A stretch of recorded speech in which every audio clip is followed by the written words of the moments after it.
Hi, this is Stu, and we thought we'd make a little series on injuries that can occur during your yoga practice. So we're not talking about ones that happen outside of the practice and then how you're going to mend them in the practice, but it's just about how we can look after our body during the practice. And we're going to work through the whole body. We're going to start at the bottom, and we're going to go through the toes, the ankle, the knee, the hip, the back, and the neck, and the shoulders, and the wrists. So there'll probably be about 6-7 parts to this little series, and we're going to try and keep them nice and short for you and just pull out the main bits.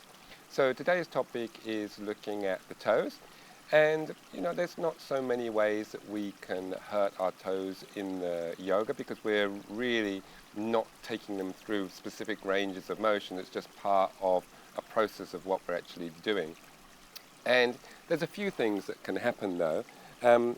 One thing is if you're into handstands and coming down from a handstand, you're trying to come down with a straight body and land in chaturanga, then it's possible to land straight down on your toes unless you tuck your toes, okay?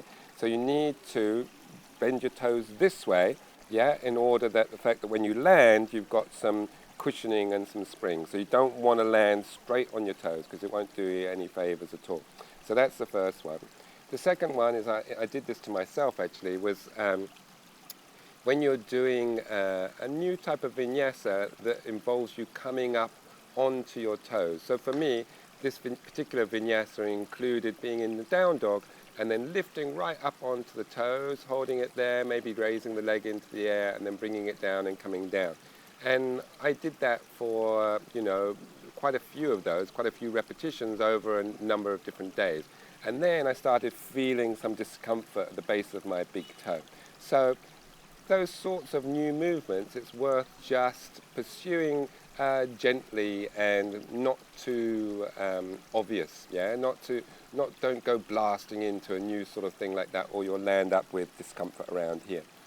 The other sort of thing that can happen is if you are sort of bringing stuff with you, so it might be the fact that you have a fallen arch and the fact that this toe is moving over to the side because of it, then again that can put pressure on this joint, and the joint doesn't necessarily work as well as it might do. So again, if you're an Ashtanga practitioner and you spend a lot of time rolling over your toes, this stiffness in this toe can create some issues around here. So if this is the case, then what I would do is just try and manipulate it manually yourself and try and create as much motion as you can prior to the practice. So you want to take it in the circles and you want to extend it and flex it, trying to isolate where it's moving from so as you're getting some joint movement where you actually need it. So as I say, there's not loads that can go wrong with the toes, but those are the main things. Just watch how much you're doing with the toes themselves. And I suppose if you're going to get hold of it, it is possible again then if we've got very, say, tense hamstrings and we're using this as an anchor point to pull, then again it is possible for us to strain the ligaments and the tendons at the base of the toe here by pulling on it too much and resisting with the big toe. So as more you can be active with your feet rather than just pull something into a passive position. So don't let yourself pull your big toe out of position. Activate your toe and actually pull it back so as you're keeping it in a neutral position. So, and this goes for lots of things around the body. So we're actually pressing my toe into my fingers and my fingers into my toe rather than all the work coming from my arm. So what I'm thinking about here is postures like Utthita Hasta Padangusthasana and Supta Padangusthasana and maybe Upavishta Konasana, anything where you're holding your big toe, really.